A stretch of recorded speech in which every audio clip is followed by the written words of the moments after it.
Hey, I'm your host, Mari Wagner, and you're listening to the Ever Be podcast, where faith meets lifestyle.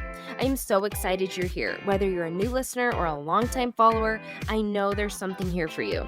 Pull up a chair and listen in for insightful, real-life conversations and actionable steps on how to claim the full life God created you for.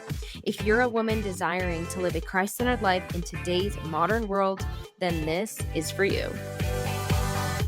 Welcome to Ever Be. Welcome back to Ever Be, everybody. In this episode, we are going to be exploring how we as Catholic women can lovingly reach out to others who maybe have left the Catholic Church, maybe who have tasted a little bit of what it has to offer, but ultimately decided maybe it wasn't for them and they have stepped away. So we know that faith journeys are deeply personal, and there's many reasons why somebody might feel disconnected from Catholicism. Somebody might walk away or be hurt. But the question is, how do we, as practicing Catholics, respond to that? How can we walk alongside these women in love? How can we reflect Christ in our own lives and just gently invite them back into the fullness of faith? So today I'm joined by a very special guest, Lisa Brenninkmeyer. She's the founder of Walking with Purpose, and she has a wealth of insight on this topic. So I will let her introduce more of herself now. But Lisa, welcome to Ever Be. All right. It's so great to be here. I really look forward to this conversation and just love you and the work that you're doing and follow it all. And so, this is going to be a fun conversation. And it's something I have really always been super passionate about. And I think even the beginning of Walking with Purpose, which is now, I would guess word on the street would be that we're now known as being a Catholic women's Bible study, and Bible study would be really the big thing we're leading with. I think it's a great landing place for a lot of people who already are really committed to their faith and they want to grow further. Maybe have felt like, oh, the Bible, I know I'm supposed to be reading it. I don't know where to begin. But at the beginning, it was very, very much created for women who were having trouble finding their place in the church, who were feeling actually quite disengaged and disconnected. And right at the beginning, when I was seeing that happen, I was watching women leave or watching women stay with all their little kids at Mass, but I could just see on their faces and then hearing conversations like, I'm doing this because I'm supposed to be doing this, but I'm not getting a lot out of it. And just seeing so much disconnection. Walking with Purpose started not by like turning to priests or the church and saying, can you please fix this problem, which I'm witnessing happening among my friends. I went to the women who had left. And I said to them, what are the questions that you had that were not being answered? Or what were the needs that you had in your heart that weren't being addressed? And so you went looking for something else. Because I think for all of us, Mari, like when we get into this subject, if we make a little bit of an effort here, and as long as we haven't so gotten into a holy huddle, I really pray we haven't, that we don't actually know and love anyone who isn't in this category, I say that with like quotes, where they, aren't interested. Then these are people that like are thoughtful, intentional, deep people. It's not just like, I'm going down to the Protestant church because their music is better. And then we're just like, oh my gosh, you're so shallow. How could you walk away from the Eucharist? And these are thoughtful people. And their questions were really good. And the ways in which they were saying, this part of my life and heart is not being ministered to here. They were really good points. And so Walking with Purpose was built to answer those questions, was built to meet those needs. And so this has never not been a super big deal to me. Yeah. Well, you are definitely the perfect person to bring on the podcast to talk about this. And I'm really excited to dive in. So let's just get right into it. If you just want to start out by sharing, what do you think are some of these most common reasons that women initially connect with Catholicism? And then what might cause them later to feel led to step away?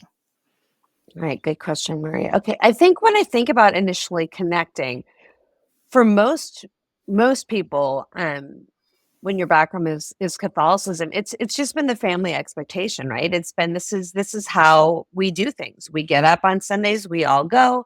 If someone grew up going to Catholic school, it then not only becomes just a part of the fabric of your schedule, it's also even woven into your experience of friendship. You and your friends go to Mass. Why? Because there's a school Mass. Like there are things that that aren't weird. They're just a part of your life. And I think for a lot of us, we just kept going with it because it's what people around us wanted us to do. And it was fine, and it wasn't harmful.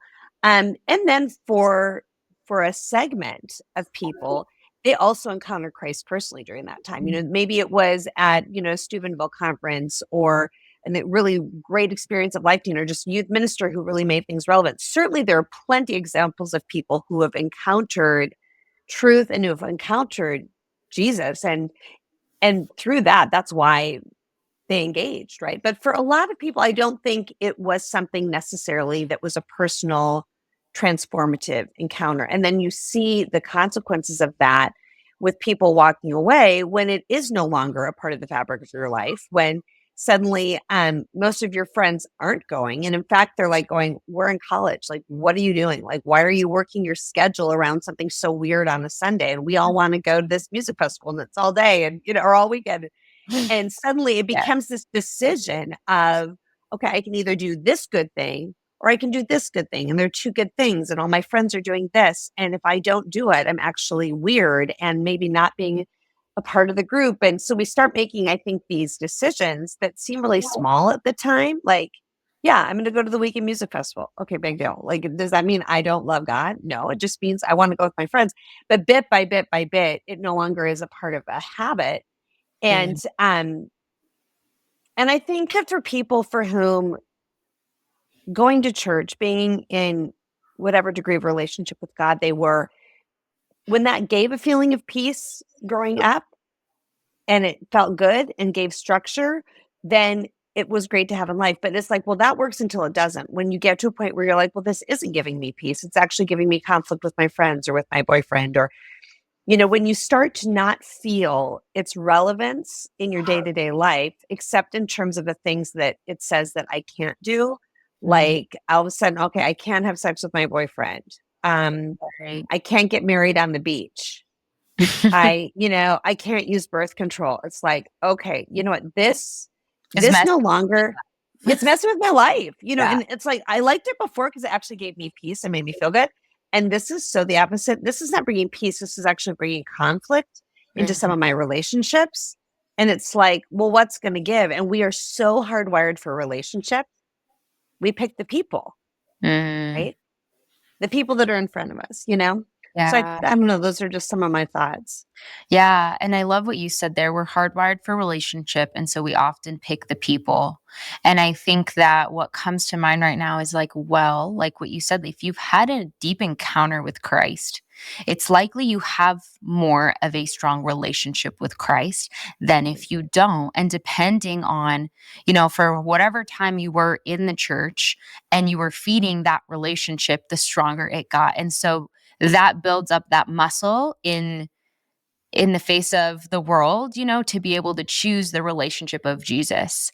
And if you don't have that build up, right? If it's just been a check the box or do it because my family used to go, or because it made me feel good. But if there's no real rooted relationship with Christ, then yeah, it makes sense why it would be easier to choose the relationships in front of you instead of the relationship with Jesus. Well said. I Mhm. think a lot of times too there are misconceptions of the Catholic Church, and I'm totally going to butcher this quote. I think it was Fulton Sheen or something, but it was like, nobody hates the Catholic Church for what it is, you just hate the Catholic Church for what you think it is, or something like Yeah. that. And if you were to truly study what the church teaches, learn what the church teaches and the reasons behind everything, if you actually did that, like, then you fall in love with the faith and then you find out the wisdom of the church, the beauty of the church. But I know that there are a lot of misconceptions or maybe even a true negative experience that have happened that contribute to feeling disconnected or disillusioned with the church or with their faith. So how do you feel like we can better address these challenges, maybe both as individuals and maybe even as the broader Catholic community? Yeah, you bring up such a good point, Mari. And I think that the misconceptions can be misconceptions of what the church teaches and just being truly misinformed. But it can just be a misunderstanding of what love and freedom are. Mm, Where what you define as what is love and what you define as what is freedom is something that is so different from the way that the church defines it. So it's almost like we're trying to enter into a dialogue and we've got different definitions for the key words we're using. And so we just talk Miss. over ourselves. Yeah, we miss each other completely. And so I think probably the most damaging misconception is around the word love. And what is love? I think that a lot of people, and in a lot of dialogues I have with young adults, the first thing they say about the Catholic Church is it's judgmental and it's not loving. And the people in it who are the most faithful and practicing are judgmental and are not loving. Mm. And it's coming from an understanding of what love is that's very different than our understanding. So I think the best definition of it, um, for me, is that love is willing the good of the other. And Yeah. whenever you kind of start a conversation, say, can we just like get on the same page in terms of when I say love, this is what I mean when I Yeah. use this word. And it's a very and then you can say to that person, when you say love, what do you mean? I think this is so key when we enter into dialogue, not to say, okay, well, I have the correct definition of love and I'm going to tell you what it is. And now when we talk about it, let's talk about it using my word, my way. But to first say, I would lead with saying, when you say love, like, what do you mean? Like, how would you define it? And then you can say, okay, when I say love, I'm talking about willing the good of the other. Okay, when you are starting from that framework, then all of the church's rules sound very different. If they're coming from a place of love is willing the good of the other, there is concern that that behavior, that thing would actually hurt you. That's where that's coming from. Like, but I would wait a very, very long time in dialogue with someone before I was even talking about the regulations. And I Right. do think that that feeling of the church and people who are following Christ within the Catholic Church are judgmental. You know what, Mari? I'd love to say that's a misconception, but I actually think it's true. Mm. And I think we've got some really serious work to do. Yeah. I really do. Like this is maybe the thing that gets me up most in the night in prayer, that I don't think we realize the degree to which there are some really deep-seated things in our hearts that are judgmental, and they do come out even if we think that we're being so careful the way that we say things. And I think right now in our current political climate, um I see a lot of people who aren't even trying to sound different. I think there's a Yeah. boldness right now that I Yeah. see in the way people are speaking, this sense of I'm on the right side of this issue, I'm on the right side of the fence. Therefore, if I speak this out, I'm speaking truth. This truth needs to be heard, and I'm just going to go with it. And Regardless of how it affects the people on the other. regardless, yeah. And so I think that it's not just a misconception about judgmentalism. How do Yeah. you feel like we can grow in that? Like maybe us as Catholic women, how can Mhm. we sort of be aware of that and change that outlook or that the way that we approach people that are maybe new to the church or falling away to the church? Because I think you're right. I think that like even practicing Catholics, like we can fall into being like, no, we're not judgmental. No, we're not judgmental. But I think like sometimes you can get so far into what you feel like is the right way to live, doing the things like the way the church has called you to do it. And if you see someone not doing it that way, you can fall into like like, oh, that's not good, like who knows what's going on in their life. And so how do you feel like as women we can kind of like change that mindset or just get out of that judgmentalism, and be more loving and more non-judgmental and walk alongside these women who have left the church. Okay, I'm just going to shoot straight with you, Mari. I don't know. Like Yes. I don't know your listeners. I really don't. I don't know where they're coming from. I don't know who they voted for. I don't know how they come at any of this. Like I really don't. I'm coming into this really cold. Usually I know a little bit more and I can maybe adjust my words accordingly, but I'm just going to shoot straight with you. When I'm on social media and I look at Catholic influencers, what I'm seeing a ton of, not using necessarily these words, although sometimes I see these exact words, is leading with a message of I'm a conservative. And what happens is other women, young women who want to get this right, like don't want to be believing the wrong things or whatever, flock to it. I mean, there's huge trends among young men as well. And so there's just like a leading with the things that mark us in a certain way. Mm, And then there's a sense of instant belonging. And I think not just instant belonging, it's like if I follow that person and if she's telling me, not only her makeup routine, but also like just how she lives her life, how she prioritizes her time, um, how she sees things. And of course, there's so much subliminal messaging going on all the time about what we believe on every dot and diddle. sure. If I can just lock in and live like her and believe like her, like maybe I can have her life. Maybe I'll have just safety and security, and I won't have that holy, wretched feeling of needing to figure every dang thing out, not only what I'm doing with my life, but also like what I think about everything. Mhm. And I just, I don't know, like I'm looking at my own kids who are young adults, and I gave my everything to raising my kids in the faith. I write Bible studies. I've written children's curriculum for years. Like this was when I say this, like everything I poured into Walking with Purpose, I first poured that into my family. They Mm, got my best. Walking with Purpose gets my next best in the sense of what I write, but my kids got my best. And so when I talk about my kids and where they're at within the church, I'm not talking about kids who've always been disengaged. These are kids who've had vibrant relationships with the Lord, who have been exposed to the best of what the Catholic Church offers all over the country, if not all over the world. Like we have done things internationally, we've done things all over the US.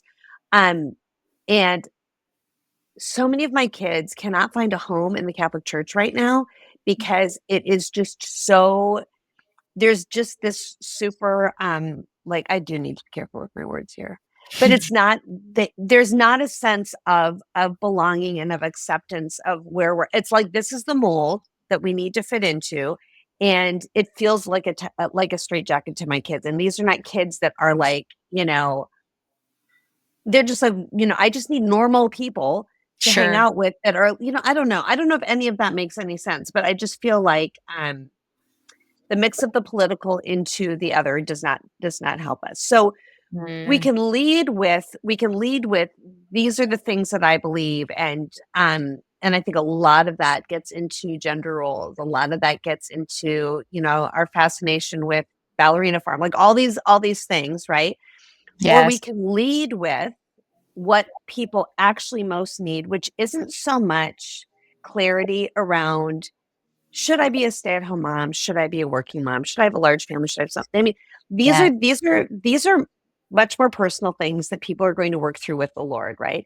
But if we were going really to the heart of the matter, and I think that what people desperately, desperately need is to know how absolutely great and amazing it is to belong to God, to be Right. cherished by God, to be Yeah. like, to be in this unbelievably safe relationship that gets untouched by any of my circumstances, no matter my sorrow, no matter what comes through with my personal dream and what does not, no matter what gets thrown at me. Like there is a place of cherished belonging that can give me this anchor through life. We were just talking offline, before we started recording, and you telling me what Father Mike shared at Seek that was so powerful. And I'm not going to try and summarize it. You can. Wait, Yes. summarize it real quick because it's Yes. gonna make my point. Share. I was Yeah, gonna you say, share. I knew this was going to lead into this conversation at some point, so I'm glad you brought it up. But we just came back from Seek, and Father Mike had an amazing keynote. And the thing that stood out to me the most in his keynote, he gave this analogy of a astronaut being out in space and like getting out of the ship and knowing that like because it's a place of zero gravity, like you have to be tethered to something or else you'll just float away. And so he's holding on to the ship or else he knows he's going to float away. And no matter what the decision is, whether it's a conscious decision to let go of the ship and to float away into nothingness, right? And die, or if it's a accidental like slip, or just a casual thing that he didn't realize was happening where he let go, the result would be the same and he would drift into the nothingness. And he related it back into our faith and how no matter what our decision is, whether it's a conscious decision to let go of the ship, to let go of the church, to let go of the Lord, we'll float into nothingness and die. Or whether it's it's something that slowly starts happening. It's something that we start drifting away, but eventually, like, our fingers slip and we completely let go. The result is also the same. We begin to drift away into the nothingness and die. Mhm. So it's such a powerful image. Yes. And I think we can look at that image and think, okay, that has to what is the ship? The ship is the church. I think it's more powerful when, in a sense, the ship is God himself. It's the Father, right? It's the heart of a father who does not want you drifting into nothingness and wants that connection to him, right? And ultimately, I think what we all want is to be tethered to someone who will love us regardless of what we do and will give us this, this baseline, this anchor of belonging and unconditional love and safety and security. And that's what we're all after. And that's what God offers. And then the church comes and, like, carries him to us and allows us ways in which we can remain so much closer to the Lord and grow, and then the community that just comes with people around it and everything. But I just think that the appeal of being cherished in that way by him and of belonging and Yeah. that way to him is I think more what is the heartache of people. And I think when we lead instead with many things that are lifestyle choices, if you know what I'm saying, then what happens if I'm following an influencer and she's made so much out of, finding your soulmate, meeting the right person, and then how wonderful it is to have married this kind of man, and you just aren't meeting anyone. It's just like Mhm. the main thing that this Catholic influencer who has a lot to offer in terms of, I hope, her relationship with God, it's like, if I don't get that one thing, well, then kind of forget it. Or the influencer, it's all about her kids and the family life she's building with the domestic church. Okay, well, and if the Lord has not, if my fertility is not what I wanted it to be, and I'm just sitting here going, okay, well, I can't have that. And so what is this for me?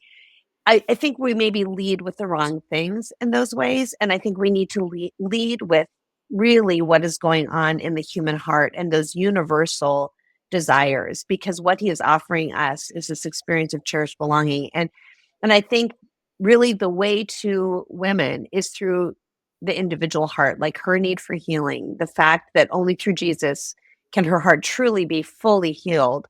And the first taste of that kind of love is going to come from us. And so we need to be offering that experience of cherished belonging in a breathtaking, almost shocking way. Yes, So if totally. so if all my time is spent being an influencer online and displaying, all the things that I'm wanting people to learn from, I don't think I'm going to have time to give the actual people in front of me an experience of cherished belonging with me. If my boundaries are so far up, if really, to be honest, when I've made my main focus is my own self care and my prayer life is a part of that. Okay, I see so much of this, like, it's the umbrella is self care, prayer is a part of it. Yeah. It's like, no, no, no, like, that's the wrong order. It really, I don't know. I just think we can get off in some of these ways. And so then our desire to see women's hearts just cracked open and met with the love of God, it becomes a really good intention, but it doesn't really happen. And I think giving each person we encounter an experience from us of cherished belonging has got to be one of our primary focuses if you have a heart for evangelism. If Yes. you don't, then fine. Just do it for the people that are right in front of you. But if you have a heart for evangelism, meeting people where they are in this way, and And not just to where they leading need to be, meeting and them, and meeting them meeting in the them where they're at, truly yes. down to where they're at, right? At a whole different level than where you may be at, and leading with the love of Christ. I think that's the message Yeah. that, like, we're hearing here right now, is that there's many beautiful things about the teachings of the faith. There's many, things that make sense that the church teaches. That's for our good, but not everybody is ready to hear those things, That's and it. not everybody's ready to hear that right off the bat, and not everybody's going to believe that or be convicted in that, even if in the end, God's original plan is Yeah. what's going to be best for them. So leading with the love of Christ, because that is at our core our biggest human desire. We have this Yeah. God shaped hole in our heart, right?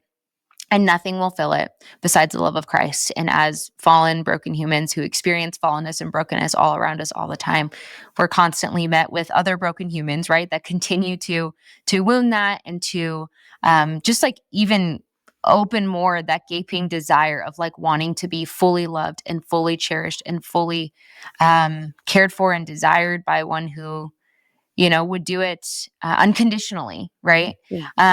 And so, absolutely, like leading with the love of Christ, especially if you are being called to evangelize and being called to step out and bring these people back to the church. But do you have any other practical steps that we can take to gently invite women back to the faith Mhm. without maybe overwhelming them or alienating them?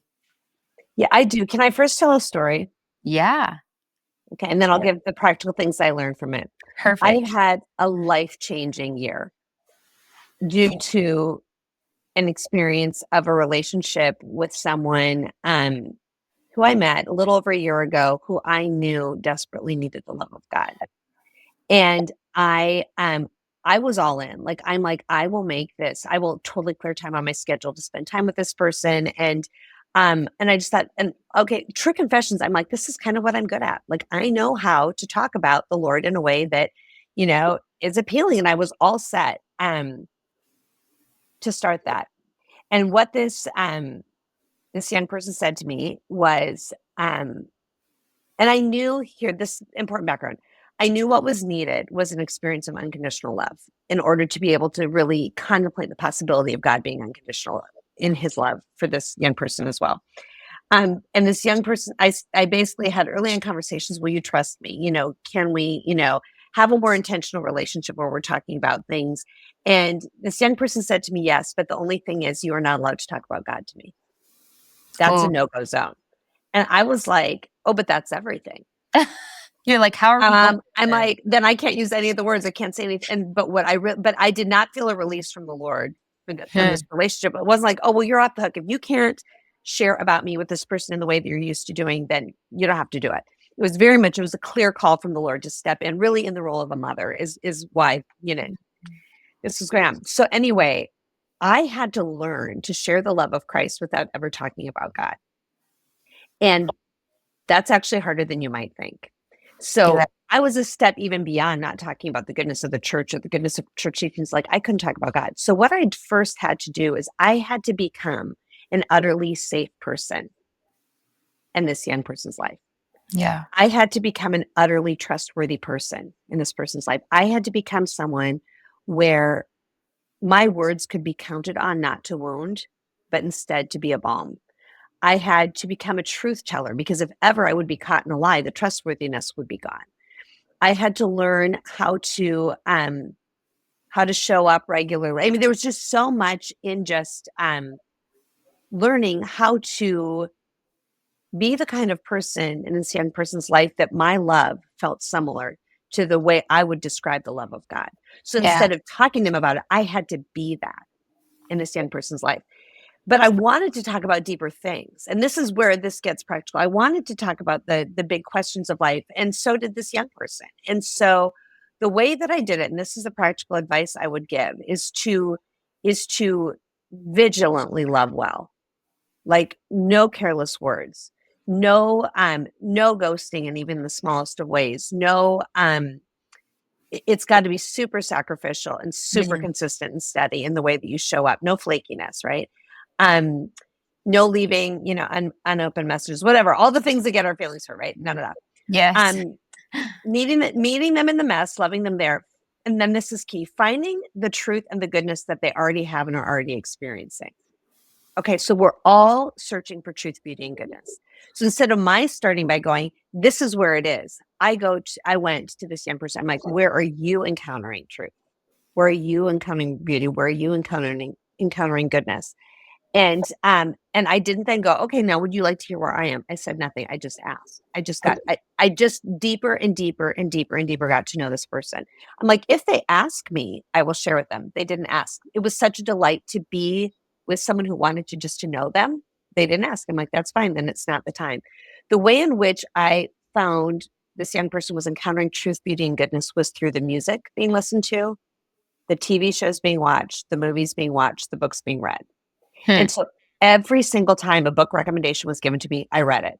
Every time what do you think of this podcast? What do you think of this song? What do you think of this TV show?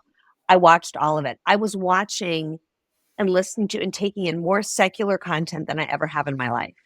Um, but in it, what I was finding was that thread that goes through everything, which is the human person searching for truth, beauty, and goodness. And then I was able, through that discussion of that movie, through the discussion of that song, to find the good, to point it out, and to be able to say, this is the part of it that I loved because it speaks to me of love, or it speaks to me of beauty, or it speaks to me of truth. And Hmm. really, for a good year, I didn't ever take it longer than that. But all what I had now, I had this massive vocabulary instead of illustrations, instead of experiences, that when there was a clear moment in our relationship when trust was established, and it was about a year in. And I knew it was established because a letter was written to me saying, the way I've been loved in this year, like I can see you can be trusted, you can be steadied. Um, and I know it was causing this young person to go, and maybe God's like that too, Wow. because it hadn't been yet experienced in other relationships. But then I felt like after that year, once that trust was established, I could start saying in that song, okay, see, this is why I have the relationship with God that I do, because I see in this song, that's him. That's true of Mm. him. And so we were, and then that's all I would say. But it gave us this common language, which wasn't the whole body of language that so many of the people we know and love who have walked away have had just enough of it that it's almost like a vaccine. It's almost like they hear you starting to talk about it. It's like I've already had some of that, and I'm actually resistant to it the way a vaccine is. Mhm. This gave us a whole new set of things to talk about those deeper principles, um, and to get at the same thing. And what I've been seeing is the heart opening slowly to God, but it's a genuine opening. It's not a, my goal isn't to like get this young person to sit in the church pew. No, my goal is a heart that's been totally won over by Jesus Christ, and that the whole life is going to be changed. And um yeah, so anyway, I it's taken a tremendous amount of time Yeah. I mean, that is loving patient. God. Yes, and I mean, it does definitely, like, reflect the heart of the Father, like, that relentless pursuit no matter what, no matter where we are, right? Like, no matter what we're going through or how much we wanna hide from him or anything, like, he's there, he pursues, he's loving, he's patient, and he goes after you, and he goes after you, and he goes after you, and I feel like in a very gentle way, you did that with this person of just patient and pursuit of their heart, right? Without an agenda, like truly. Without an agenda. Yes. Truly, Mari, that's so key. Without an agenda. There was no agenda. Like I don't know where the story is going to end. Mhm. That's not up to me. Can I just share one more thing that I think was really key and really important that maybe we can all apply? I have learned so much from this young person. I have been changed by this young person. And I think that for us in our conversations with people, when we want them to come back to the church, oftentimes we have this idea of, I want to get you from here to here, right? I want you to move. But if we can enter into their worlds and see which questions they're exploring, and this is key, learn from them first. Before you teach them, you learn from them first, and then you tell them what you're learning. I am learning this from you. I am being changed by you because you are influencing me in these ways. What that does, it like changes, it like gives permission in this relationship that we can both do that. We can both have a paradigm shift, and it's a safe place to do that. And we can learn from each other, but you go first. You go first learning from them. It's incredibly disarming and opens up the possibility then of them maybe learning something different from you, because what you're doing is you are modeling for them what you hope to see in them, right? But you're Yeah. genuinely modeling it because you have genuinely learned from them. Like I have genuinely been changed by this young person in ways I'm so grateful for. It's not blowing sunshine. Yeah. And we know it when someone's just saying it, but it isn't true. Beautiful. Beautiful. Um, do you want to circle back now to some practical steps we can take to Yeah. invite, these women who have maybe walked away? Maybe we have somebody in our life that's similar to this person, who have walked away and maybe they're in the same place where like they don't even want to hear about God, or maybe they are more open, but they're just like very skeptical, or unsure about coming back, what are some practical steps that we can take to gently invite women back to the faith without being overwhelming?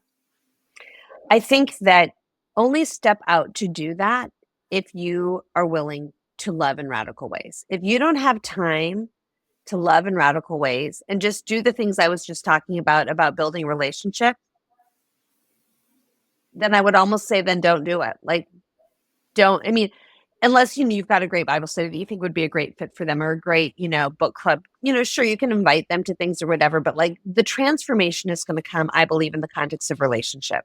Mm-hmm. There isn't a checklist of say this, do that. No, it's like when I say like the needle will move just a little bit, it'll be like a year of loving. And then there's this little step forward, right? So it's to me, the practical step is really taking a hard look at that relationship. Am I an encourager in this person's life?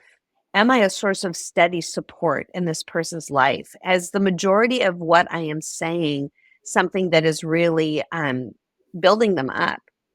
And am I a truth teller so that, I'm not like whitewashing over things. If we get into stuff, we get into stuff and I'm honest. But um, I really do think it is relationship, but I do think there are resources that can help. And one of those things, this is what I've been most passionate about for many years because I wrote I don't know, like I don't know, maybe I've written 15 Bible studies. I don't even know how many Bible studies I've written, to be honest. But I did that. And then I started really working with middle school girls and high school girls and Okay. realizing offering them a Bible study is not going to do the trick. Like that is not where they're at. That's not what they think is helpful. And so I've had to take all these steps back, which means I've spent the last 7 years in the land of the skeptics. Like literally all my time is being spent with people who are like checking out, this isn't engaging for me. So I really had to learn what is engaging, what draws the person out into conversation. And so I created a high school program that just got published last year called Sisters of Strength. That's very different from other discipleship courses because it really meets girls with the questions they're asking around identity and friendship and purpose. And we've had young adult studies, Bible studies, which I'm so glad we've got that on offer for girls who are ready and hungry for it. And they get really good responses and sell super well. But I thought there's a whole demographic of women in their 20s for whom they don't want to go to a Bible study. They don't think that's going to be helpful. You invite them to your book club and they're like, I can see through it. It's just the same. It's you and all your super uber Catholic friends trying to get me to believe something. They don't want to go to the book club either. And so I met with a group of young people all in their 20s to basically say, think of the person in your life, your sister, your friend, your brother, whomever, that you really wish was walking really in freedom and love in a relationship with Christ, and what has worked, what hasn't worked for them. And with these young people, we developed some resources that I think actually can really, really be helpful. And this is something practical that you could put in the hands of someone that you really care about. And one of those is we did an online course, and it's called Heart of Vines, which is coming from a John Bellion song. And it's this idea that we all have vines around our hearts, and they're vines that are lies about our identity. They're vines that's like our perfectionism. There's vines of, the bad choices we've made, the screwed up relationships we've got. Like our hearts are tangled. And that is a starting point for all of us, that we want that untangled. And so we take people on a journey through the garden of their hearts. And in the first section of it, it's called Uproot. We're uprooting all the things that are really not serving us well. And they can be beliefs about us, beliefs about the world, beliefs about God, ways in which we are living, stories that we're believing about what's going to really bring us happiness and joy. And then in the next section, it's called Cultivate. And it's what are the things then that we want to put in the garden? And lastly, Flourish. What kind of a trellis do we need to have if we're going to continue to live in this way?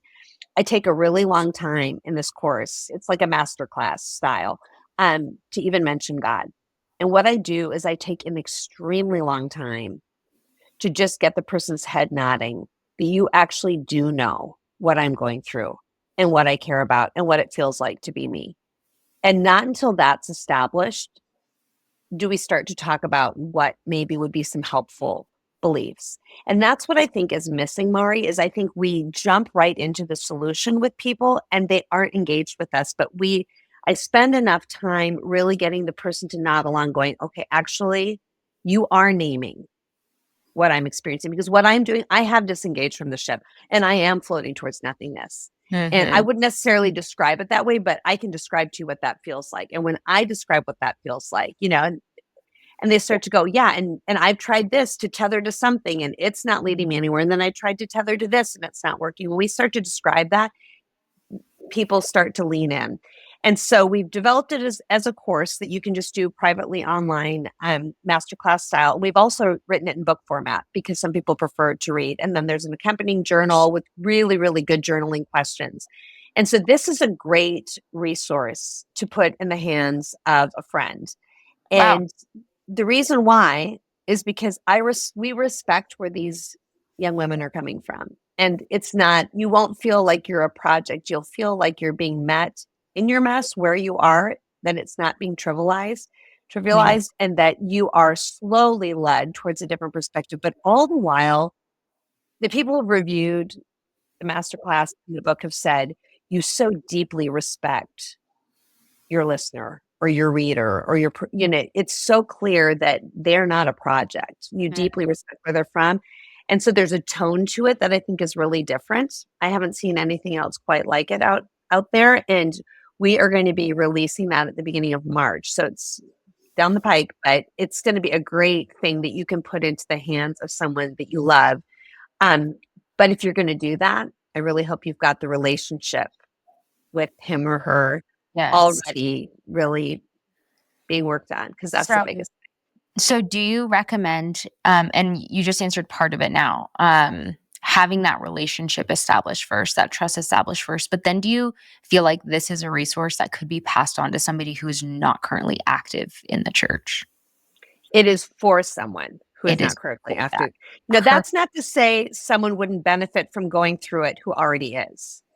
You Yeah, definitely will benefit from it because, yeah. like, by the All of end, that sounds very much what, like, a lot of women need regardless, and, like, it's working through yeah, those tangles in your heart, those lies, uprooting, like, all that. I'm like, we might all need that. we all need it. We all need it. We all do. And the last section of it, flourish, that's really about the basics of discipleship. I don't Mm, use that word. I'm very careful in my word choice. That is not an appealing word. sure. Normal people don't use the word discipleship. I'm sorry, they True. don't. There's Yes. so many words that we use as Catholics, and people are like, "What are you talking What does about?" that mean? Yeah. What does that mean? That's church talk. So I don't use those words, but yeah, no, it's definitely something. I know who we wrote it for, and I know loads of people are going to do it, and they're going to be like, "That isn't where I was at, but I benefited so much from it." But I just think there's just not enough out there that really respects where the skeptic is and gives her time, Yes. where her questions are respected, where her barriers, where we say, fair point. That is a big barrier. That is hard to get past. Let's sit in this for a minute. Let's Mm. explore this. Let's not just jump over it and go, yeah, yeah, yeah, but look at all the things that are so good. Like, that's not effective for people. They need to be given the time to look at their doubts and those things. And let's be honest, those of us who are practicing Catholics who have, been walking with the Lord, maybe even our whole lives, we've got those too. We do. And if you don't, it's because suffering hasn't hit you yet. Because when Oh, it does, yeah. the questions Oh, yeah. come, and you know what I'm saying?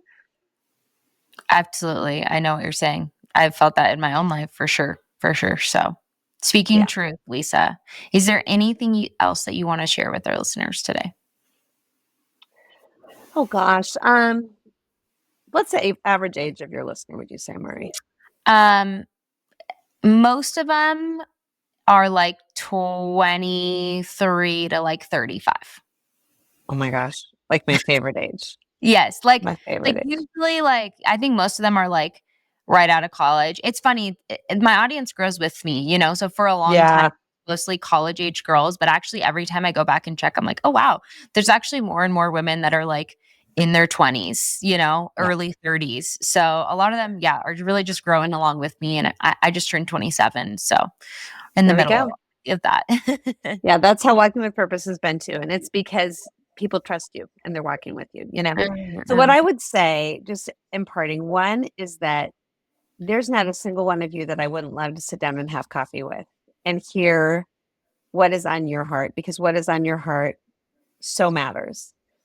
And if I had time with you and you didn't think I was weird, I would probably cup your face in my hands and just say, I see you. I see how hard you are trying. I see you giving your life your all, and it is hard. And I just want you to know that who you are and what you are doing is enough. It's enough in the eyes of your Heavenly Father, who just looks at you with infinite love. And He's so proud of you. And when you mess up and He sees that, He just knows you're aiming for something that's probably a really, really good desire, a desire even that He gave you, a desire for security, a desire for belonging, a desire to be loved, desire to be wanted, whatever it would be. And you just aimed a little bit off, right? You thought that thing or that behavior, that person or whatever would get you there, and it didn't. And you're sitting in this moment feeling so mad at yourself and so frustrated. And He's like, hey, listen, what you aimed for was a little off. Aim at me. Aim at me for those very same things, because I love you and we're in this together, and you are moving forward, and you're just beautiful. You're beautiful in the mess. You're beautiful in the during. And so take heart. Don't give up. Keep persevering. It's hard to be in your 20s. People say it's like you've got all the choices in the world, and that's so great. And you're like, oh my gosh, I'm so overwhelmed by the plethora of choices. These are not easy years. They aren't. Totally, But totally. you were loved and seen.